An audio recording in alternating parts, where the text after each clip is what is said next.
بسم اللہ الرحمن الرحیم۔ السلام علیکم۔ حضرت ابو ہریرہ رضی اللہ تعالیٰ عنہ سے روایت ہے، ہم رسول کریم صلی اللہ علیہ وسلم کے ساتھ تھے، اتنے میں ایک دھماکے کی آواز آئی۔ رسول کریم صلی اللہ علیہ وسلم نے فرمایا، تم جانتے ہو یہ کیا ہے؟ ہم نے عرض کیا، اللہ اور اس کے رسول بہتر جانتے ہیں۔ رسول کریم صلی اللہ علیہ وسلم نے فرمایا، یہ ایک پتھر ہے جو جہنم میں پھینکا گیا تھا 70 برس پہلے، اب اس کی تہہ میں پہنچا ہے۔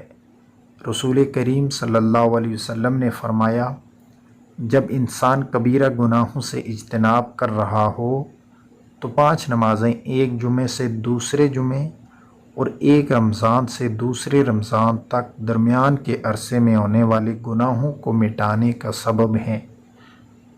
2 شخصوں کو دیکھ کر اللہ تعالیٰ مسکراتا ہے۔ نبی پاک صلی اللہ علیہ وآلہ وسلم نے فرمایا، ایک وہ جو سرد رات میں اپنے بستر و لحاف سے اٹھ کر وضو کرتا ہے اور نماز پڑھتا ہے۔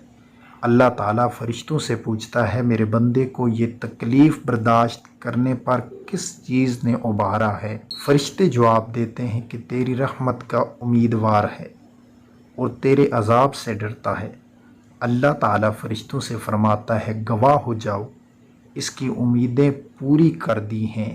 اللہ تعالیٰ ہم سب کو ان احادیث مبارکہ پر عمل کرنے کی توفیق عطا فرمائے، آمین۔